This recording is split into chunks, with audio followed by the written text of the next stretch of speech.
Well, thanks for staying up if that's what you're doing, and or thanks for getting up if you just have. This is a repeat presentation from, when was it? Yesterday. So I've been watching videos and presentations much like all of you, and I'm here in Boise, Idaho. So I'll just tell you a little bit about myself. We're located in the Pacific Northwest, and I have been using Moodle since 2004, actually. I'm a licensed clinical professional counselor, and I also am employed providing substance abuse treatment services, which have, I would say, in the last 8 years have gone about 80% virtual. So we're delivering them online, and Moodle has been the foundation of what I've been doing. So most of the people who come to us are ordered by the courts to complete some sort of a court-ordered counseling for legal reasons, such as DUI. I think in the UK it's called a drink driving offense, or for anger management, or for parenting, or for some other offense that requires them to take a class to prove to the court that they have become a better person. And I have been I still am, what you saw earlier was my brick and mortar building, me sitting in my chair, and we still have a brick and mortar practice. But I would say that 80% of our program is now online. And we started using the lesson module early back in 2004, and we're currently using that, but we've made some enhancements, and that's what this program is about. I see that, who was it? Was it Cheryl, you looked at the presentation? So you've got at least an overview of where we're going with this. You also, if you go to the iMoot space where my space was allocated, you'll see 3 different links. One was a presentation, one was a video that we developed to solve problems for our non-traditional students. And then I think another one was our version 2.3.3, which has not gone public yet, or we're not using yet, but we're using it as a test site. And I'll be giving you information. I think we've published information on how you can access that gamified version, which is using game principles. But let's just talk a little bit about our users, as they call it in gamification, our players or our students. We have people that come to us typically from the legal system anywhere from age 8 to 18, various occupations, various nationalities, and they live all over the world. We've had soldiers from Afghanistan taking our courses. We've actually heard gunshots in the background, and then they had to say, oh, I got to go. We've had people from all of Europe, Canada, Africa, you name it, and we've had them from all over. Typically, these folks have had limited experience with online classes, and I developed these online classes because of the dilemma that I had a few years ago, which was, it was based on long-haul truck drivers. I was providing brick and mortar services, typical lecture, chalk talk presentations on defensive driving or how to avoid drinking and driving offenses, etc. And we had a disproportionate number of truck drivers that would come in order to keep their license. They had to take this course. So we found that being a long-haul truck driver is not conducive to taking classes in person. So I started looking around and taught myself a little bit about online classes around late 2003. And then in 2004, I had my first hosting experience, which is now, it's called Moodle Rooms. But now we host our own, and we have our own servers, etc. But back then, we were just starting to implement something that the courts would accept. And oddly enough, in 2004, the courts actually accepted our online classes because they thought it was a pretty good solution for people that traveled, also military, also for people that lived in remote areas, or there wasn't any providers in their small town and that sort of thing. And I'm fully licensed through my state credentialing services. So I would say that 99% of our clients have been arrested or cited for an offense in a state other than their home state or their home country. So we have a phrase we use around here, which is our clients are those people that go to California or some other state on vacation and come home on probation. They're usually required to complete a self-help class that typically they would have to do in that state where they got their offense, but obviously they go back to their home state and they don't have anything comparable to what was ordered in the other state. And it can be a variety of things: parenting, anger management, any kind of self-help kind of class. And we've even developed petty theft classes for individuals who, walk off with items without paying for them. And those have been approved by the court. Initially, it was very difficult to get states to accept these courses, but now I feel like I'm coming into my own. It only took me 10 years, and now we've seen a big growth in our classes that we started. We have 38 different classes, and they're all delivered online we use very little video conferencing, so it's very asynchronous, and it's a typical Moodle installation. We're using 199, and we are testing 233, which you will get an opportunity to look at. So they do have problems. They're not academicians. They're not typical students. They're not college. But we are starting to see that we're starting to get a lot of referrals now for college students who get caught with alcohol in their dorm room. So I can probably disclose this, but the University of California at Santa Barbara is now using our program for their folks that get caught with alcohol in their dorm room or get some sort of a on-campus offense. And we've got a couple of other colleges that are now using this for prevention programs. And then again, we have to specify that I'm a prevention specialist. I don't do treatment. We provide programs that encourage them to make better choices by getting more information about the potential of how an alcohol offense might affect their future or their functioning or whether or not they're going to stay in college, etc. So typically the younger students don't call, but the older students do call us with problems about how to get their certificate after they get done. And then some students get lost in their course. They skip around, and we'll get some more detail on that. The most commonly asked question is students call with questions about policies and procedures that were explained in the Getting Started section. And we suspect that they scanned that section, and here is where it gets very easy to blame the client, blame the student, when in fact, if they're not getting it, then we didn't write it right or we didn't present it correctly, and there's something in our presentation that needs to be improved. And so that's what we constantly work on. Some students get lost in their course and call the office for help, and of course that takes a lot of office time. There's only actually 3 of us here for all of our students, myself, another clinician, and then an office manager. And then we do have 2 tech programmers, 2 tech support folks, but they're mainly busy maintaining the website, maintaining Moodle, writing code, and hacking little bits of code for us so that we can provide a better experience for our students.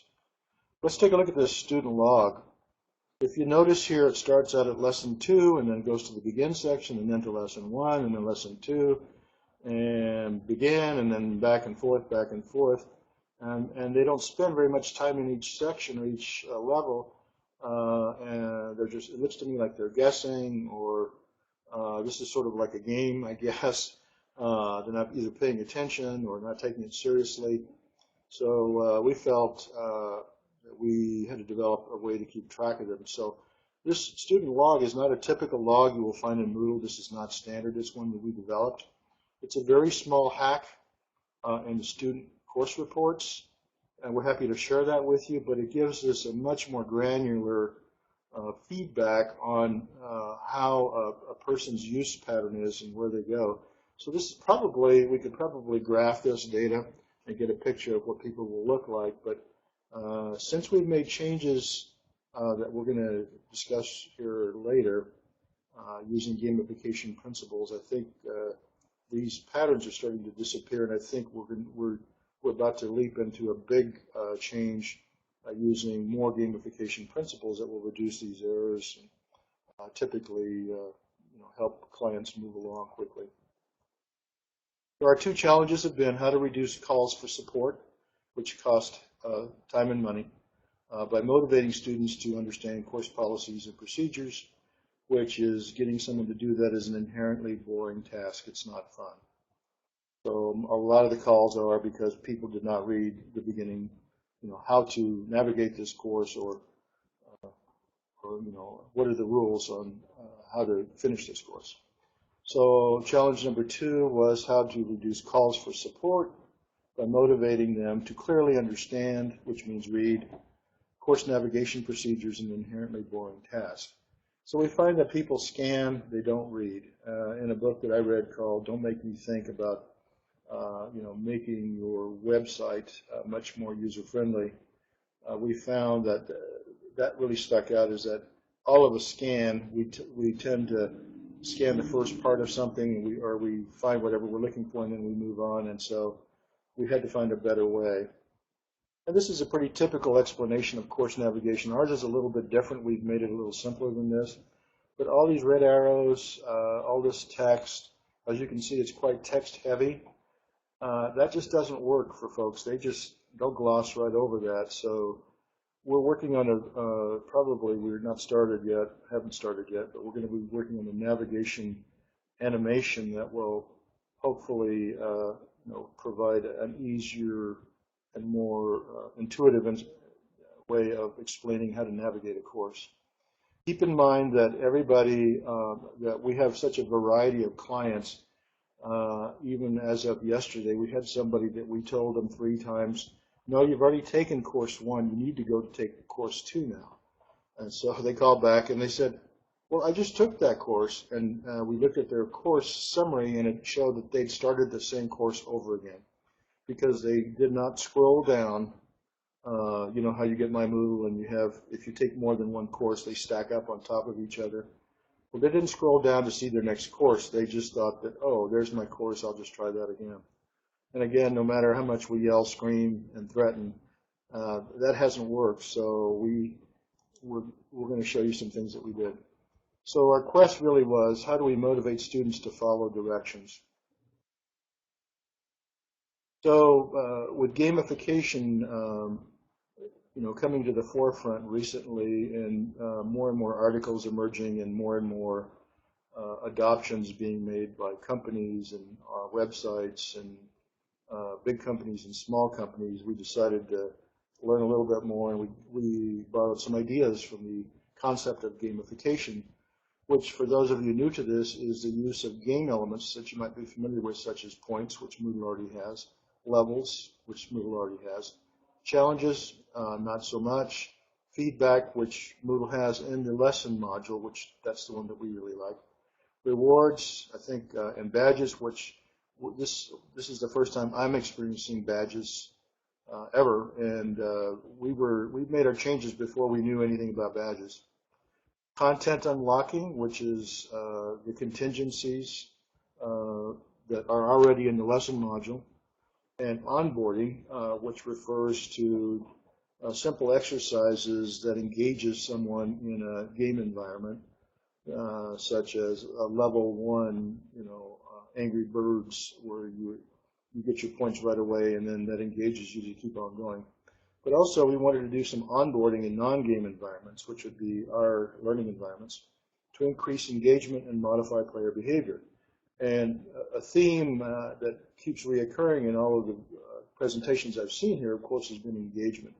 How do you get that internal motivation rather than external motivation to engage with whatever program or game that they're involved in, and successfully complete, level up, and continue these loops of behavior until they meet the final challenge, which would be either a quiz or an assignment or whatever, and consequently meet their goals and then get some instant feedback about their successes. The goal actually has been for us to use these elements so that people get their certificate of completion, because that appears to me, well, I thought it was the only thing that was important to our clients because they're all court ordered. So we did use an onboarding to get people. So one of the things that we've used is an animation called onboarding. And if you went to the space that was allowed for me to present, you're going to find that there's a link to this animation, which basically is just a very simple explanation of repeated in several times, and then it's also presented at the beginning of the class and at the end of the class. And we have found that this tells people directions on how to get your certificate of completion.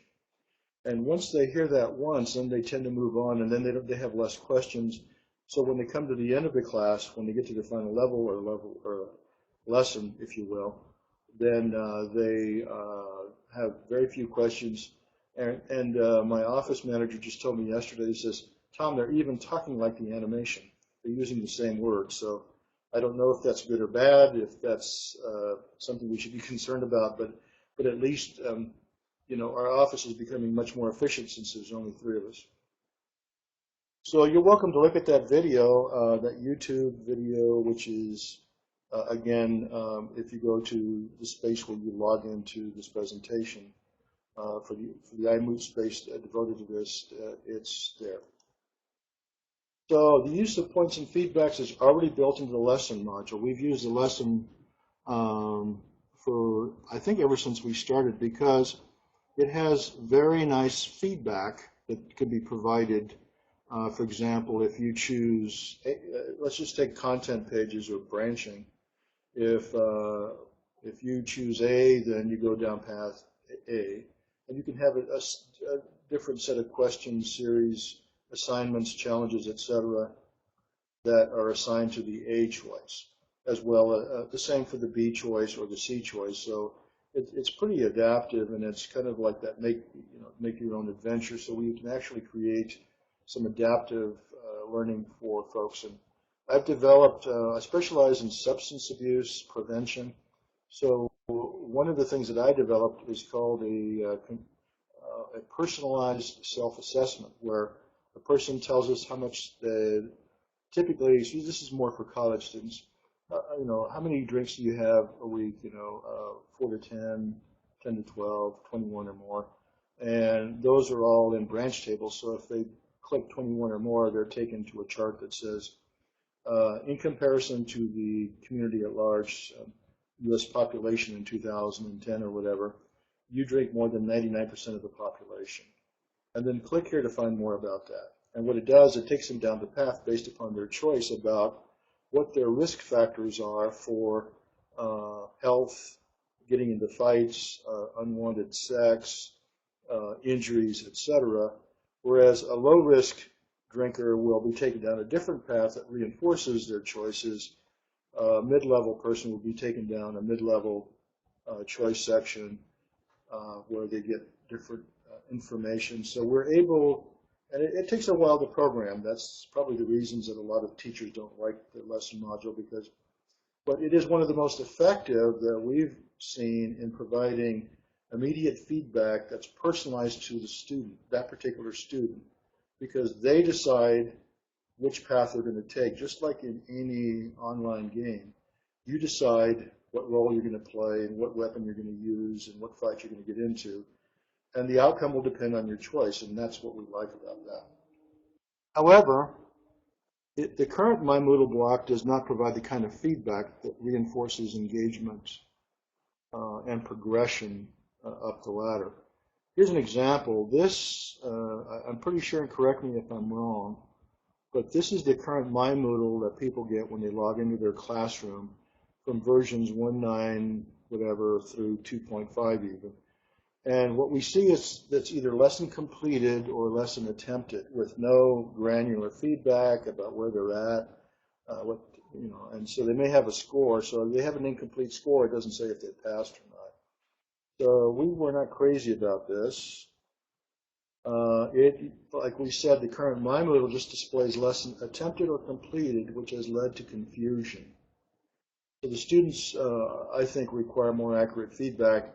And we often, and this is where people get lost in the course, they go, well, I had to go down and take care of my child, and when I came back, I logged back in and it said lesson attempted. So does that mean I'm done? Well, then we looked at their tables and their logs, and we thought, no, you're about 3/4 of the way through. So we thought, why should we tell them that? They should have immediate feedback. So we built in a feedback system that's available on every page that they're on. And what we did there was we tweaked the timer. So it tells them how much time they have left, and it looks like this. So this is our product that we came up with, or it's actually our adaptation of the MyMoodle, and the code has been totally rewritten. But if you'll notice, I don't know how big this appears to everyone, but if you'll notice, there we go. This here tells you how much time they've spent in the lesson and that they did not attempt a quiz or a question. Every lesson that we have typically has a review question, and then if they successfully get 70% or better on that review question, they're able to move to the next level if they have spent the required time. The required time, of course, is 10 minutes here for this particular lesson. The student only spent 7.6 minutes, and they didn't attempt their quiz, so they don't get to move on. They don't get to unlock the content that would typically be in maybe over here. So this is just a random number of lessons. They're not really connected, but if this were the next lesson, this would be unlocked for them. So that's those dependencies that we really like in the Moodle settings. Okay, and another thing that if you will take a look here, there's a little gold star here and a gold seal here. This is for the lesson has been completed, and if a lesson is completed, if they've spent the time, which is displayed, they know how they're progressing. So we display their current score and the exact time spent. So if they didn't spend the minimum time, it's going to show up. And if they have some time remaining to spend on that lesson, even though they've done everything, they still need to go back and spend time on the lesson. We tell them, well, just sit there and refresh your timer, because your timer will tell you that you have either met or not met the required minimum time. The reason we do this minimum time is that we deal with a lot of agencies, typically government agencies, that are sticklers for, if I said 32 hours, you need to spend 32 hours. I didn't say 31.5 hours. And so we sometimes have been audited by like a DMV, a Division of Motor Vehicles, and saying, well, you said this person spent 6 hours, but his logs show that he's 2 minutes short. So we want him to go back and complete those 2 minutes. So rather than argue with a motor vehicle division, we tweaked that, and now the student gets immediate feedback whenever they click on the button as to how much time they've spent so far. And I'm not sure that Moodle has that built in, but what we did is with a little bit of code, we tweaked the timer so that students get automatic feedback about how much time they've spent, how much time is required. If no attempt has been made, only the minimum time required for the lesson is displayed. So that means if they're in for 30 seconds, it'll show that they were in for 30 seconds. So we added the badge-like symbols, a gold star, which is taken from my childhood, obviously, because I'm not that inventive or creative, but I thought they need to have something that's probably universal, that everybody gets, that anybody from just about any background or nationality would know, oh yes, that's a good symbol to represent lesson completion, and then a larger gold star to represent a gold seal, which is actually a photograph of the gold foil seal that we use on our brick and mortar certificates. Those are the ones that when people actually come to our office, sit in a class, and complete our regular in-person classes that they get on their certificates. And started using those a few years ago because we found that people were able to print off their certificates off the web, and some agencies did not like that. So I said, we need something that has some texture and that people can touch and feel, and so these gold seals, we actually hand emboss ourselves. But now we have the virtual one that we use for the reward system. So this is what the kind of detailed and very visual feedback that we provide now. So we've had to make some changes with the lesson timer, with MyMoodle, with minimum time online, with contingencies and dependencies. And so this has all been very incremental. We've done this over time. And what we do is that a client calls in, they have a problem. That's how we change things. We just don't assume anything. And so this is the latest iteration. This is about our 12th iteration of this type of, actually of the lesson, and more recently the MyMoodle, which I still don't think is as good as ours, but that's just saying. So, all right, and so we will have an opportunity for you guys to go check that out if you like. So what I think of what I would like to do is perhaps just go there, and let me go ahead and bring that up if everybody's up for that.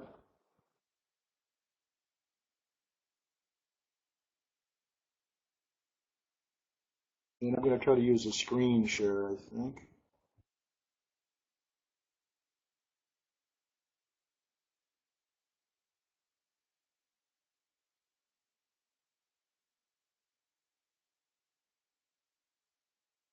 So let me find the screen share. And I hope to show you a comparison between the standard MyMoodle and the one that we gamified. So I'm going to go ahead and do a full screen on here. Oh, we use it in, we're in 1.9.9 currently. What you're seeing on the screen share, can everybody see the screen share? This is 2.3.3, okay? This is the login. It's Greg S. at pwsdb.com. This is a student account, and the password is student, just all lowercase. And up at the very top, you will see that this is actually what a normal 2.3.3 account is. And this is our test site. OutOfStateDWI.com is where we test all of our enhancements. I'll give it a little chance to load. And again, once you log out of here and you go to my presentation area, you'll see 3 links, and one of them is this area. So just to show you what the standard looks like, as you can see, it says lesson attempted, and below it says no attempts have been made on this lesson. So let me go ahead. I'm going to add one thing here. We tweaked it so we could switch back and forth. Let me see if this works. Switch PHP, and ta-da. Okay? Everybody see that? The payment feature that we use in Moodle is we have an external shopping cart called ZenCart that we've also tweaked. The nice thing about that is that it displays, I can display all of my 38 courses and people just click on it, and it takes them through, we customize a registration page because we actually have to gather legal information for the courts, and so we've customized that to gather information that we're going to need for reporting to courts, agencies, whatever. The other thing we did do was, as soon as somebody pays in Moodle or in ZenCart, it automatically registers them in Moodle. So when they come, and once they click on the link, it shows their login page, and they're already in there, and their MyMoodle will pop up with this right here. So that means that they don't have to go in and set up a separate account. Once they, so we've integrated a shopping cart called ZenCart, which is open source, by the way. And PayPal was just too expensive and too many problems with them, so we used the open source system, and we've spent a lot of time, probably since 2008. We moved from PayPal to Zencart, and my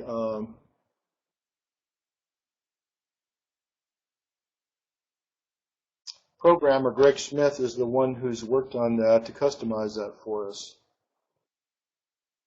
So that's how people pay.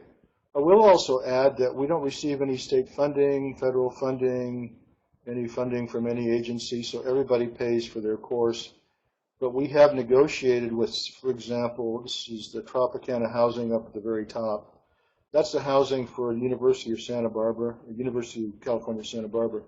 We negotiated a non-disclosable price for them because they're sending all of their students. And I figured out, okay, they're all 18, they're living in the dorm, they're all in a very nice setting. We get a lot of clients from those guys. So not being smug, but we knew that we had to price it for students, and the system that they were using to provide educational resources to their was too taxing on staff. Their staff was getting cranky, their RAs were not happy with it, and then mine uses an evidence-based practice curriculum, which is on the national, for those of you not familiar with the U.S. standards, there is a national registry of evidence-based practice which lists lists any interventions that are used for violence prevention, alcohol and drug prevention, reduction of family violence, etc., that actually has been tested in studies and has a published study that says it's effective. So those are the kinds of things that I use in these courses.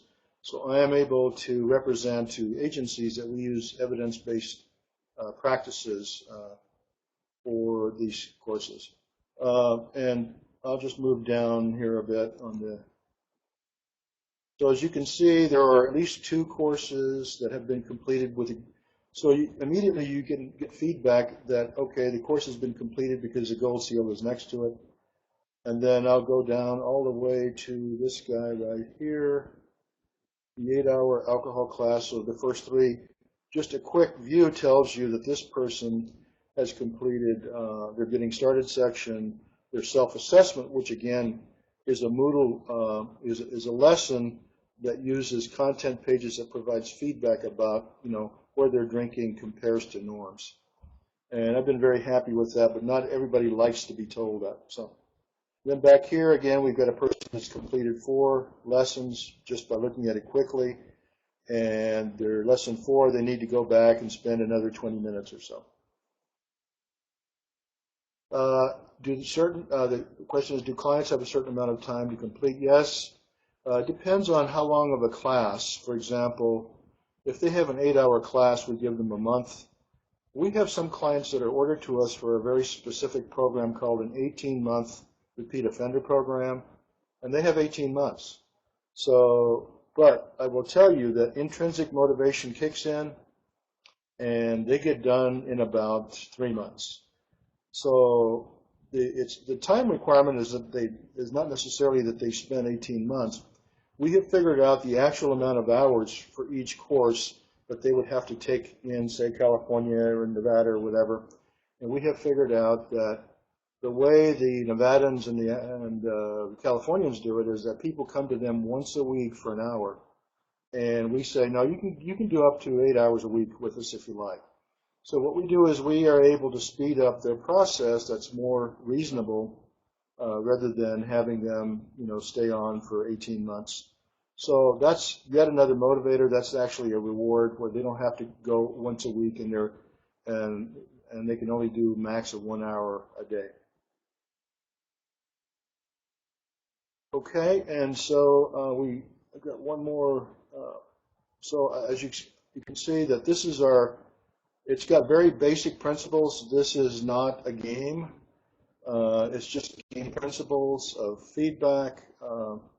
And does anybody want to see the other game principles again? Because I'll tell you what we were using. Well, I'll just decide for you here. So these are from this list, and there's many lists. We've used points and levels, feedback, content unlocking, onboarding, and the badges, if you will, to really stretch it out. So, and so far, even with our animations, making instructions more interesting, I think you'll find that making things more, anything you can make fun will certainly increase the engagement and particularly the customer satisfaction. We've had very little complaints about our new things that we add, and in fact, they really like them. And now what we're doing is I've developed a course using almost all animations for teaching social skills. And these are for people that have backgrounds where they've just made a lot of bad choices in, such as shoplifting, etc. So we find that they really like the animations because they're very simple, very engaging, and they look at them and they remember them. And so we're using those same principles in our managing our own course stuff. Actually, our course administration. So I've got about 10 after, if that's correct.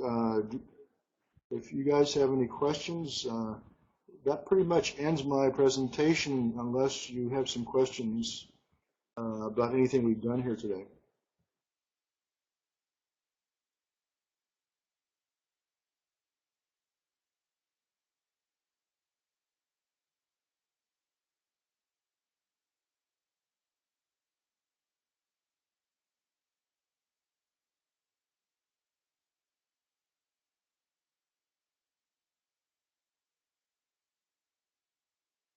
Okay. So I have a question. If any feedback, what did you like? What did you not like?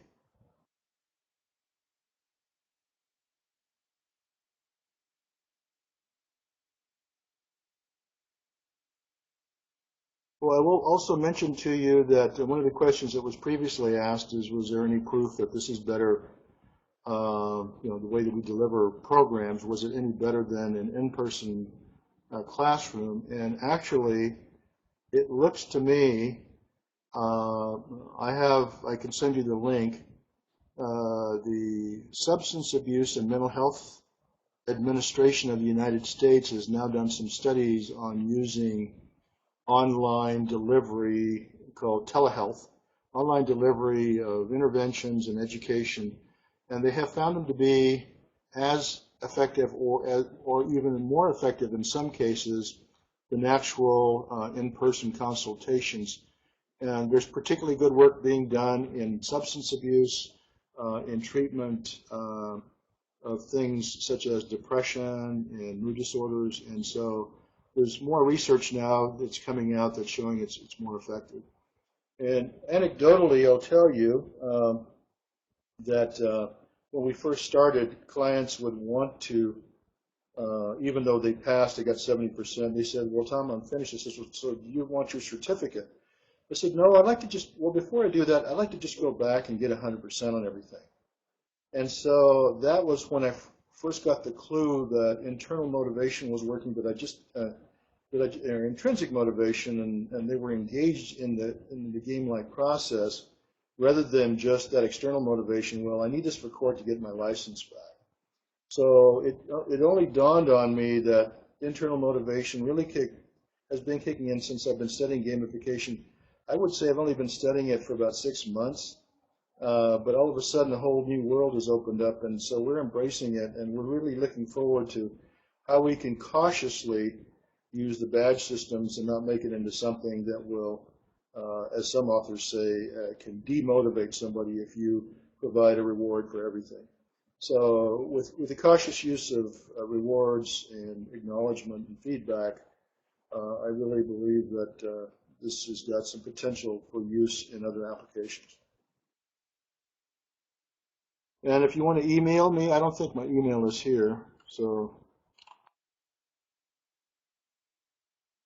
I will also tell you that I love Big Blue Button. I have my own personal installation right on the server sitting here in my office. And so I do a lot of online interviews for clients who need assessments. And for example, I have a service called onlineduievaluations.com, and it's similar to what we're doing here, which is if a person gets a DUI in, say, California, but they live in Florida, typically somebody in Florida say, well, you didn't get your DUI in Florida, so I can't do your DUI evaluation. So when they find my site, it says, oh yes, we've developed a PHP assessment system that basically they can log in, they can take online tests, and then later on they call me, and then I send them my big blue button meeting link. We have an interview. They show me their driver's license right on the web. You just hold it up to the camera. I verify their identity, and then we do our interview, and we complete their assessment online. So, I mean, there's other applications that some of my colleagues have just not embraced. When we first started, they thought I was crazy, but honestly, 80% of my, probably even 90% of my practice now is using Moodle and Big Blue Button.